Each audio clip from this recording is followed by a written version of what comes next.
আসসালামু আলাইকুম প্রিয় শ্রোতা, আপনি শুনছেন আলোর ছায়া, এক অন্যরকম ভয়ের গল্প যেখানে বাস্তব আর অদৃশ্য জগৎ মুখোমুখি হয়। আজকের গল্প ছায়ার মসজিদ, এক ভয়াবহ সত্য ঘটনা যা এখনও কাঁপিয়ে দেয় চর মিরাজের মানুষদের হৃদয়। 1999 সাল, বরিশালের এক প্রাচীন গ্রাম চর মিরাজ। গ্রামের এক কোণে দাঁড়িয়ে থাকা এক পুরনো মসজিদ। গ্রামের মানুষ তাকে বলে ছায়ার মসজিদ, কারণ সেখানে কেউ নামাজ পড়ে না, কারণ সেখানে কেউ নকল করে নামাজ পড়ে। হাফিজ মুরাদ, সদ্য পাশ করা তরুণ আলেম, নতুন দায়িত্ব নিয়েছেন গ্রামের মসজিদে।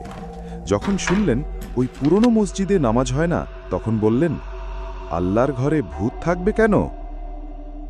সন্ধ্যায় অজু করে চলে গেলেন সেই মসজিদে। আজান দিলেন, নামাজ শুরু করলেন।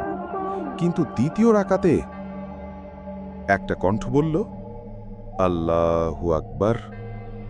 কিন্তু কে? তিনি একা, কোনো মানুষ নেই, কেবল একটা ছায়া। ছায়াটি দেয়ালে মাথা নিচু করে দাঁড়িয়ে, তার সিজদা, তার রুকু সবই সঠিক, কিন্তু কোনো দেহ নেই। রহিম তিলাওয়াত শুরু করলেন, আউযু বিল্লাহি মিনাশ শাইতানির রাজিম। ছায়া কাঁপে, তারপর ছায়ার মাথা খুলে সামনের দিকে ধেয়ে আসে। রহিম পড়ে যান অজ্ঞান হয়ে। পরদিন সকাল, গ্রামের মানুষ দেখতে পায় রহিম মাটিতে অজ্ঞান পড়ে আছেন। তার পাশে পড়ে আছে একটি পুরনো খাতা। তাতে লেখা, আমি মুফতি ইব্রাহিম। 1953 সালে নামাজের সময় এক ছায়া আমার নকল করে। এরপর আমি এই ছায়ার ভেতরেই বন্দী।